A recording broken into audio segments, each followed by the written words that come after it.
I think the thing I got was really, it taught me that survival thing. Yeah. That whatever was chucked at you, you could survive. I mean, I remember on one of the outward bounds that we were dropping somebody over a cliff or belaying or whatever, and it got stuck. And it was the person who was actually strapped to a bit of kit to show us actually how you could go over. Yeah. And you had this poor guy who was there for about 45 minutes, and he went through every shade of emotion. We all became friends with him as a result. It's quite interesting, you know, so downside, plus side. But I think some of those things bent a lot of us a little bit, and that was what it left so that we could adapt. Ladies and gentlemen, a very warm welcome to the latest episode of the Outward Bound alumni podcast, Outward Bound and Me. You are very welcome. I'm Dylan Carroll, your host, and after a short hiatus, we're back with the second half of the first series of this incredible podcast. And we've been so lucky to hear some incredible stories so far, and we're going to continue with our incredible stories with our next guest, the fantastic Professor Phil Harris. Phil, you're very welcome. Thank you, Dylan. How are you doing? Doing well, really. Yeah. I mean, and we've got a sunny day in Manchester, so that's pretty good. Absolutely. So it's lovely in Manchester today. And you've travelled up the road from Chester to be with us today. And just as a way of an introduction, you are a Professor Emeritus of Chester University. Yeah. A Professor, you're going to have to help me with this word, Extraordinarius? Extraordinarius of the University of South Africa. Yeah. You've held various positions, including Wasson University in Hyderabad. India, Yeah. and many academic posts in China and all over the world, actually. So I know you're an incredible academic and you've worked in education for so many years. And today, hopefully, we'll find out how Outward Bound played a part in your life and in your career. So you're very welcome. How are you doing today? How have you been? So you were at a conference today. We pulled you away from a conference. Well, it's one called the Academy of Marketing. And believe it or not, the Academy of Marketing conference in 1997, I chaired and hosted with a team. So to be back in Manchester for another one in Manchester in 2026 is great. And this one is actually at the Etihad Stadium, which is very different, whilst the other one was in a brand new, I suppose, university building then. But it's still got the same feel because you've got lots of international people, lots of people with different backgrounds. The joy I quite like is I mean, I was talking to somebody today, they're into fashion marketing and design. And of course, Manchester has that history of developing textiles, colours, yarns, things like that. And before you know anything, I mean, you're meeting somebody with another perspective. And that's a joy, really. So, yeah, it's sharing knowledge, sharing ideas, sharing thinking. The other nice thing is you get such a range from old to young, and nationalities and languages. And I do like that sort of situation, you know. So I've been doing a lot of listening, watching already. I'll probably do some more tonight. And you're giving out an award tonight, is that right? Yeah. It's a great one in that we were approached by them about 5 years ago. Would we sponsor the Marketing Teaching Excellence Awards? And that's really very, very interesting because they vet. It's an open competition. It's blind marked. And it was launched. And the first winner, you'll be pleased to hear, was from the University of Birmingham. And Very it good. was a Portuguese lady come South American who was using dance and ballet to teach marketing. Wow. Via, if you like, the Birmingham Symposium. So, and she's very animated and things like that. Well, great story. 4 years, she was at Birmingham, talked the talk, danced the dance. She's been promoted and become a professor in southern France now. Brilliant. And of course, she's sharing ideas. She's pretty open, I think, and that's what I like. You know, it's sort of passionate. So, yeah, looking forward to who's going to win tonight. Very good. And, of course, I don't know at this stage. Okay. So we're in Manchester. I've got a connection with Birmingham. We've spoken about our families earlier as well. Yeah. But I just want to find out a bit more about your upbringing, Phil, if that's okay. I was born in Middlesex in 1952, and it was abolished in 1964. So I was made a Londoner. And really, that sort of sums me up, really. I was born in Southall, Middlesex. The family had always worked on railways or in docks, industrial bits and pieces. That was close to Heathrow Airport. So lots of contrasts. And I think the family had always worked or done things. And I'm one of four. Like many families at that period, I think I'm number four because number three had passed away from a viral illness in 51. So I then came along, and then fortunately a few years later, a sister. So I had three brothers and a sister. Okay. My mum came from a large family from Liverpool, and my dad was the only child of one from London. So, good contrasts, really. Growing up, I think most of us left school. My elder brother's at 15, I left at 16. And big things that influenced me probably were, like lots of kids, really. I think I'd had a rough time in my first school, got a bit bullied, and so I moved school and got brought up a Catholic. And there, one of the funny things, and of course it's not that uncommon, I was very good with numbers from about 3. Yeah. But really, reading and writing didn't really happen until I was about 7 or 8 as a boy. Okay. And a wonderful woman taught me to read and write. And so from there, I then went to secondary school, really enjoyed that.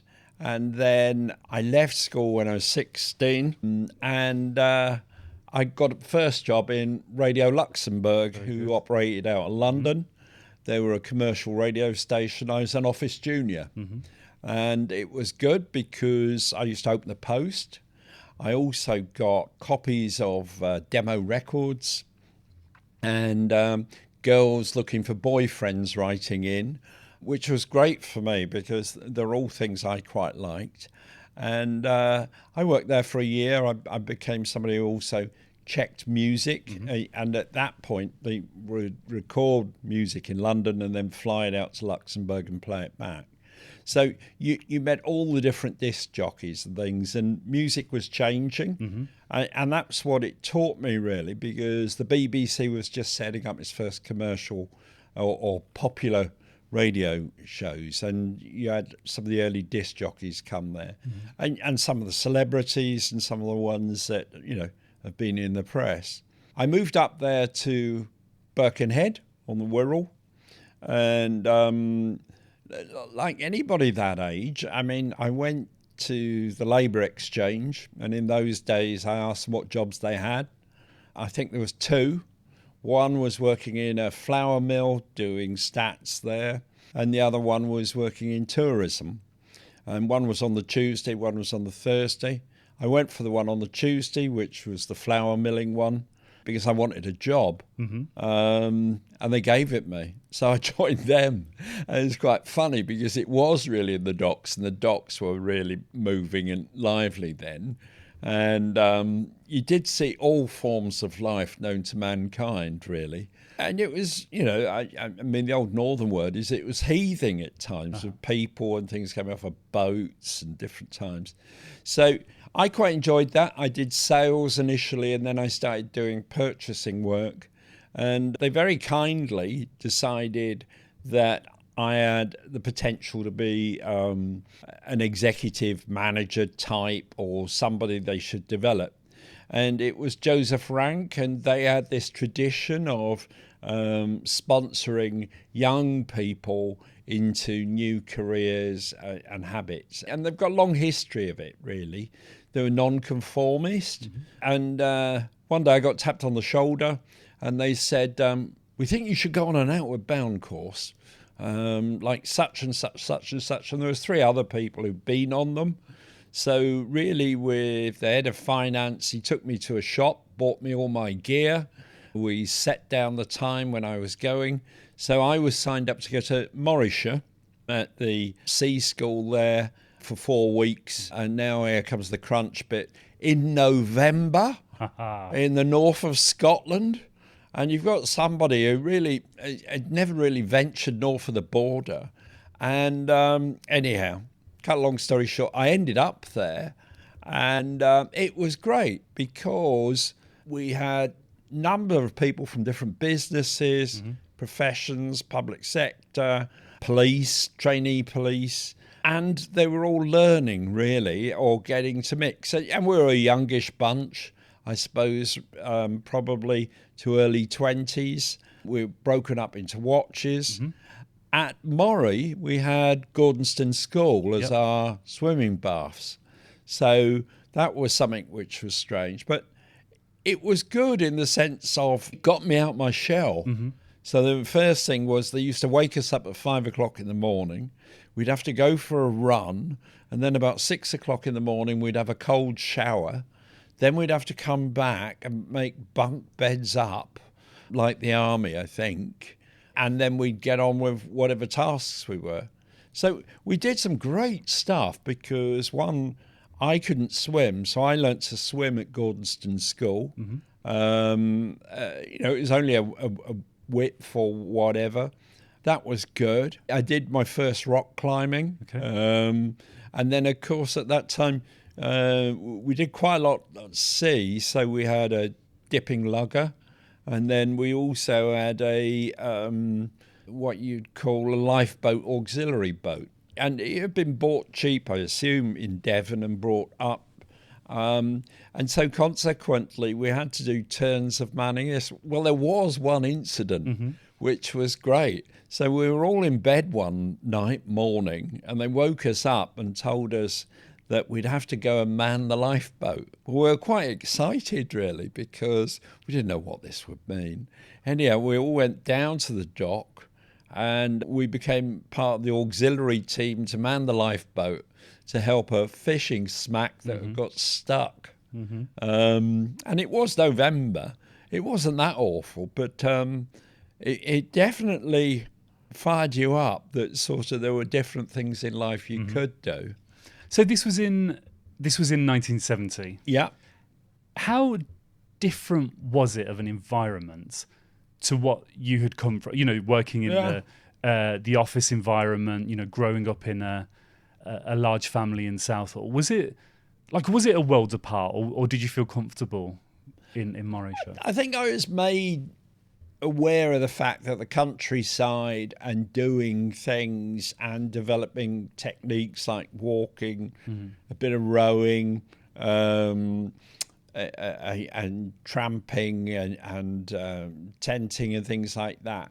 It was a different type of area I wasn't aware of at all.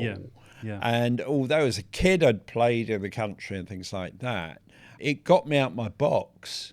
The other thing I quite liked was the variety of people. Yeah. So one of my mates, he was in the Argyllshire Police, and he was about 19 at the time. And we just bonded, really, and we used to joke about everything. We're totally different from one another. I quite liked that. The other thing was that there was different tutors with different skills. Yeah.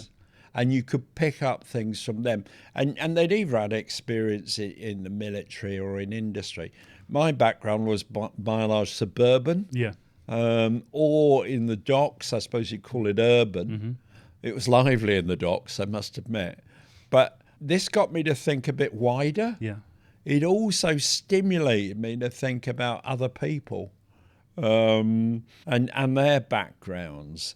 And there were one or two who came from more different backgrounds than mine. So you're observing, watching.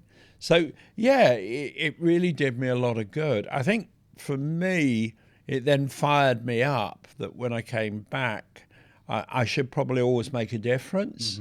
I think I said to you before, I've always been one of those who likes building entrepreneurs or people who develop businesses or stimulating them, particularly like family businesses, by the way. Yeah. And there's a bit of that wiring in my family, you know, and I think It's more the how do you set it up, develop it, things like that. What talents have you got? Well, that's starting to fire me up quite a lot. So that comes across when we speak about how you help and how you enable others. And you've had a really successful career in academia as a published author, working in marketing. Do you know at that time though, Phil, was it like how did you see education at that time? Had you by doing your time with Joseph Rank, had you set your career sort of as a practical career, or were you still contemplating education at that time? A lot of my family, my older brother did all his qualifications by correspondence course. My second brother did something similar as well, and then by intensive correspondence. So it was self-learning, being stimulated. And you had that in the background. Well, I mean, what it enabled me to do was to think about education. So I went to Birkenhead Tech, and Rank Hovis then supported me to go there, made available the time. And really, I accumulated O-levels and A-levels. Yeah. And I was very fortunate in that a number of people built on really the motivation that was going on.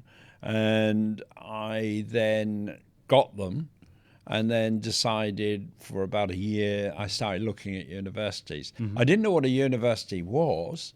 My girlfriend knew what a university was. So she was telling me what they were, and she was just stumbling across it. It was like lots of kids really from working class suburban backgrounds. Yeah. So what then happened was I went on a shopping spree around British universities because by some miracle I got straight A's at A-level and accumulated a few bits and pieces. And I was reasonably motivated and took a year to look at going to university. So I eventually went to York. Yep. And at York, I became president of the Students' Union. Oh, I should say, as a result of the Outward Bound, whatever, I started doing more leadership stuff. So I set up a trade union branch. Did you? And I became the first chairman of a trade union branch. And it was curious because you're young and you're involved in these things. And it was because really I was acceptable to various people. And one of the stevedores was acceptable. We became the steward. And then my union put me on some of its regional things before I went to university. That was good because I learned a lot about organising. And then at university, I became president of the union. I probably had learnt to survive as well, and some of that came from Outward Bound. And I tell you why, I was determined to play rugby at university. Were you? And I played rugby, and about the third match, somebody smashed up my leg. So I then had to sort that out. Yeah. And believe it or not, that resulted in me going into student politics because it was like my alternative career. There you go. Maybe fate then, because I'm fascinated by the book. I've gone down a rabbit hole with your books and theories on political science, Phil. I really have over the last few days. So I wonder if maybe that personal experience changed how you looked at your academic work. But that's a big theme. Let's come on to that. Just wanted to circle back a little bit to Joseph Rank. Yeah. Because you said that they instilled an element of entrepreneurialism in you as well. They were a non-conformist employer. Can you tell us, because it's fascinating, I mean, how they then branched out into different areas? They had always supporting things like the Industrial Society and concerts and people going to concerts or theatre or whatever, and therefore also subsidising tickets. They also had this thing of Christmas clubs, from the bakeries and things you could pre-order at a discount. Rank as a family, I think one had been on the milling side and goes back generations, and the other side, of course, had gone off into film and production and the Rank organisation. And they, of course, also went into Rank Xerox, which a lot of us will remember.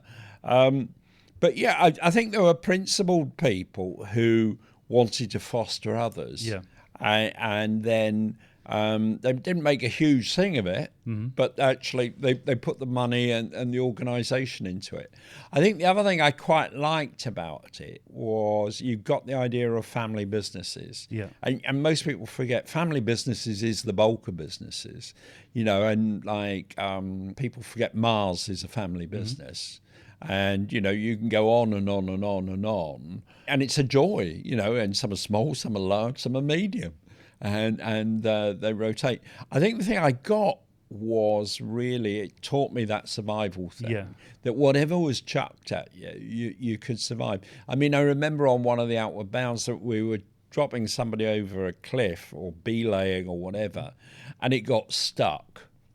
And it was the person who was actually strapped to a bit of kit to show us actually how you could go over. Yeah. And you had this poor guy who was there for about 45 minutes, and he went through every shade of emotion.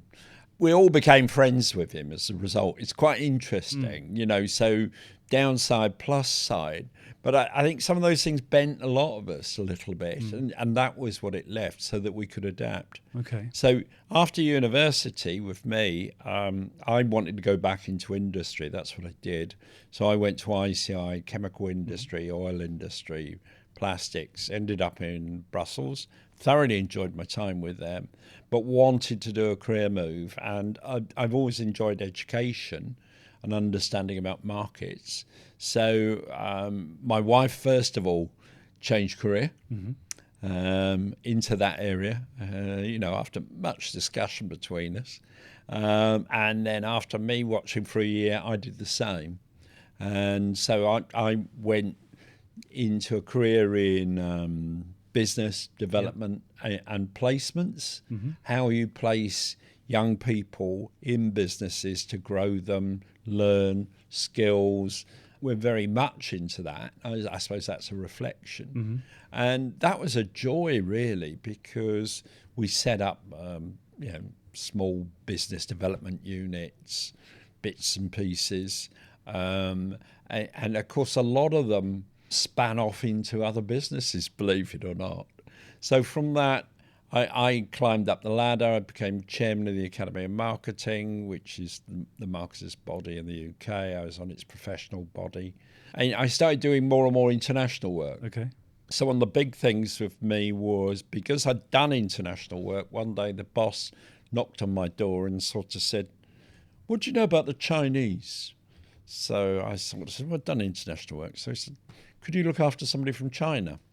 So I did have one of the first full-time Chinese students and taught him, and he wrote about marketing. And he's been a friend now 25 years, 30 years. Wow. And also we published some of the first things about marketing in China. So that's been a passion. And really that then took me internationally into doing things. So I went to New Zealand for a while, headed up the marketing department at the University of Otago. And then really after a reasonable amount of time there, and I learned a lot about entrepreneurship down there as well, very much hands-on and doing things. And then I came back to take up the Westminster Chair of Marketing and Public Affairs, sponsored by the Duke of Westminster at Chester, which was to help develop it. Okay. And that was good. And then while I was there, I set up a China Centre as well. Wow. And a number of units which fostered entrepreneurship in Cheshire or entrepreneur. Yeah. So that's where I got to. Phil, I feel like I could talk to you all week long and still only sort of scratch the surface of your career. But I want to focus on the marketing bit and the publishing if I can. But just before we go into that, when you look back at Outward Bound, and we've had contact for a few years now, and you've always been very kind and supportive and offered advice, which I really value, by the way. And that's coming across more. I know you I can see now how you would do that with others as well. Do you think those? So we spoke about values as well. Yeah. Do you think those values maybe were set alight at Outward Bound? Do you think we enabled you to look at what was important to you and take that through to your career? Would it be? Would it be bold enough to say that? I think it's one of the factors. I mean that there's one thing. My mother was blind. Okay. And she had retinitis pigmentosa, which meant she had some vision, and then it went. And she always taught us to help others, enable, things like that. And probably Outward Bound stimulated that further, and being self-reliant and always help others. Yeah. The other thing that comes out of it, I think, is putting back in public good, and giving it some real teeth, and the fact that things will change, but you make them work, and some things go wrong, and it's actually putting them right, sorting them, developing. People are the same. I mean, I find some of my best students have coped with adversity or changed or adapted, and it's being able to do that. I think the moral compass stuff is also important, in that it's having a reasonable set of values of where you put back and you help and enable others. And it might be the weak and the vulnerable. It could even be you're helping the strong and, and helping them go forward. You want that balance, I think. And I think most people these days have that problem of seeing people who have genuine good values, who've probably grown them themselves as well, or are reflecting their family, and then put back to make it work. And you can see, there's always going to be issues or complexities. Probably the biggest one we've faced recently was COVID, because we hadn't had a major pandemic really for 50, 60 years. So people didn't know what to expect. And you can see at every layer, there was a lot of people floundering around. Yes, indeed. And that kind of goes into the research I've been doing about your work as well. So it's about having the environments in which to be able to flourish. And also at that time as well, during COVID, there were lots of restrictions on our lives, and there was that balance or imbalance, depending on how you see it, of power, of how society was able to develop or retract at that time. One of the things that you focus on with your work, and one of the books that I'm really interested in, is the Machiavellian aspect of marketing. Can you say a little bit more about that and how that kind of became a focus of your work as well? Machiavelli's interesting, Niccolo Machiavelli, because it's 500 years next year, actually. He passed away. His last book came out 500 years ago. He's a great observer of life, and he writes about what he sees, and he looks back in history, and really it's a practical observation of life and what's going on. Sometimes he talks about the realities of power, which is a bit stark, where, better to be hated or loved. But that had been written about for a long time. And I think the reality is that he's showing us history, leaders, what are good values, what aren't good values, and really how he can move forward. I think what I quite like is this observation, of looking at society and where it's going. I mean, you could say, something like Iran and Israel and the Gulf of Hormuz at the moment would be an obvious one to look at. Yeah, 100%.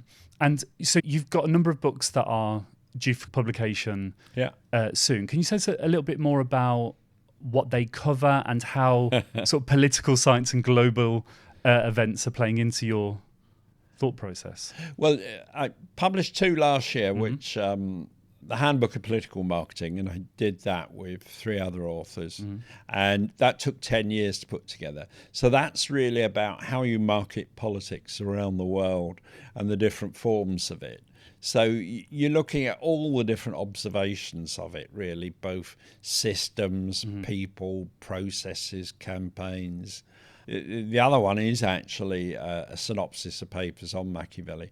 Latest ones I'm doing are on digital marketing and the methods. Doing another one which is on lobbying and public affairs. I'm very much into how you form decent policy. Okay. And you can see at the moment that, the great debates are really where the money's spent. And I think we've all got priorities, but at the moment you can see some wise choices have to be made. I think the other thing is you've got to make the money to spend it. And sometimes that seems to have dropped off the edge, really. It seems to be easier to tax people or to restrict people rather than actually adding to wealth, adding to knowledge, adding to depth. I don't think you can be just focused on that either. All the best businesses, they make money, they value their employees, they develop their employees, and they give back. And they give back to society. The ones that are less good, I think, are the ones that aren't giving back to society. And you can see that's where the big moral questions are at the moment. And whether it be politicians or whatever, what are you giving back? How are you actually adding for the next generation, the people coming through, those people who are less fortunate? I mean, I'm fortunate. I've had a reasonably successful career. And I just want to make sure other people can, and we can make it work. One of the things I really valued last year was I was very involved in the Medical Missionary Sisters Centenary. And really, they work around the world in some of the worst places and aid people, and they have done. It's an all-women's health group, founded by one of the first women in the world who became a doctor. And people forget the restrictions there were on gender in the past. I mean, one of the things I think the Outward Bound can be proud of was that courses for women were very early, and I think justly so. And it wasn't tokenism. No. I mean, this woman, she had to go to America to become a doctor because she couldn't become a doctor in Europe, per se, and that was the whole thing. Yeah. But remarkable, and she set up a group, funding, and they've operated worldwide, and they're still going, I think, and really making a difference. And they've also changed with the times as well. Where hospitals were a rarity, now, of course, they don't need to run hospitals, but they can run clinics in areas which don't normally have healthcare. So, as we discussed earlier, and the last podcast in this series were featured two ladies who attended the first girls' course at Outward Bound in Eskdale in 1951, so 75 years. And again, and it's difficult because I don't want to... It's wonderful, isn't it? It's, I mean, and the fact that they still speak in the present tense about it, Phil, it's just unbelievable.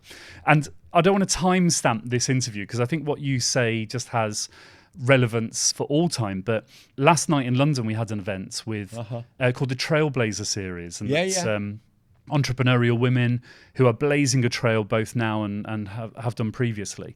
And it's fascinating that their mindset was really focused on entrepreneurialism and the fact that they didn't sort of pander to those restrictions, and how they sort of set their sights and their aspirations really, really high. And a lot of them attributed that mindset to Outward Bound and the teachings of Outward Bound. So I think we cross over many strands of the things that you research and write about. And that's a really lovely connection. And of course, obviously I support corporate social responsibility, which you've written about as well. And we're in Manchester with a number of our donors this afternoon to talk about that. I try and make this apolitical, but we're standing on the prefaces of a potential new Prime Minister from this area who speaks about Manchesterism and the devolvement of power and how that's important to be set in different communities outside of London. Do you see a seismic political change ahead? It's very difficult. I was reading an economist on Andy Burnham as I came over this morning. I think it's always going to be changing society, and it's just actually how that society responds.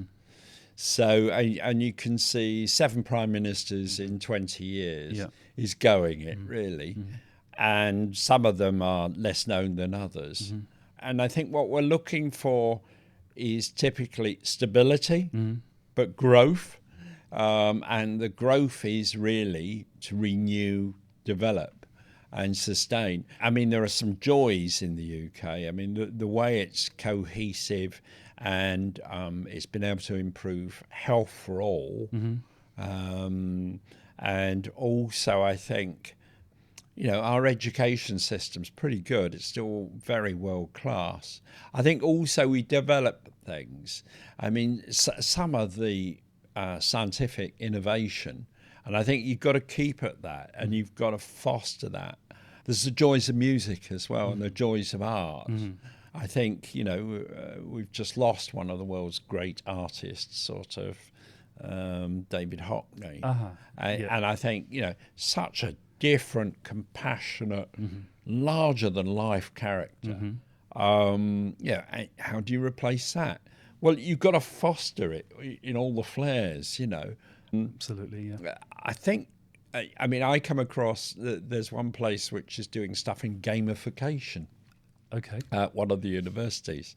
And there's lots of young people coming through who are going to set up businesses related to computers, numbers, who are ultra motivated by it. Yeah. And its success rate in the number of businesses it's spinning off is quite phenomenal.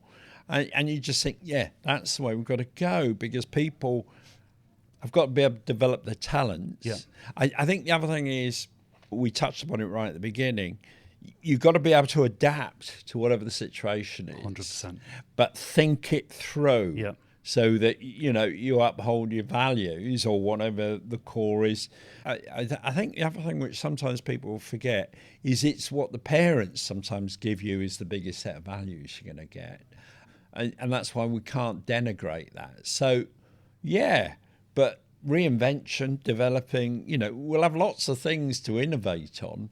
I think also when things go wrong, sometimes it's the time for innovation. Yeah. I mean, there's classic ones, aren't there? Yeah. I mean, you can see the way the drone industry is spun out of Ukraine is amazing. And then the way modern adaptable limbs have come out of some of the worst bits of military violence. Yeah. Indeed. There's so many themes there, and I'm going to reflect on this conversation. And I just want to say it's an absolute joy meeting you and hearing. It's nice to meet you too. Yeah, good man, thank you.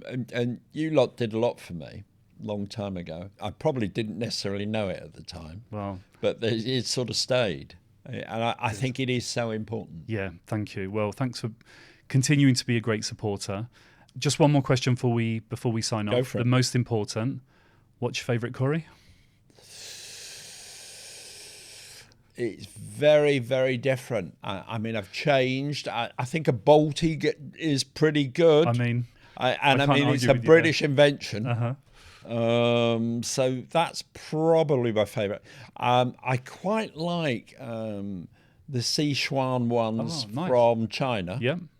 And anybody who gets a chance, go to Chengdu, which is really the capital of Sichuan, modern Sichuan, and have a hot pot, because that's the one with chilies and the big, and it's all bubbly, and you just help yourself and keep on doing it, Sounds perfect. I think we should celebrate the pods and check out a local, although it's probably not the weather to be eating curry, we should check out the local cuisine. Phil, Professor Phil Harris. Phil, it's been an absolute joy talking to you, really has been. Keep up the good work, keep helping others, and if Outward Bound has played a small part in your success, then we're really proud, and thanks for your time today. You're an absolute gent. Thank you. Thanks for your time, and also the great work you do, because it inspires others and it enables. I mean, it's the enablement that I'm really passionate about. It's like you give people depth to do something else. Yeah. And at different times you don't know, that you need that depth. And I think we're all looking for things that motivate us or allow us to put back. Yeah. And I think the Outward Bound is one of those organisations, and it was set up on those sort of values. Yeah, 100%. So thank you.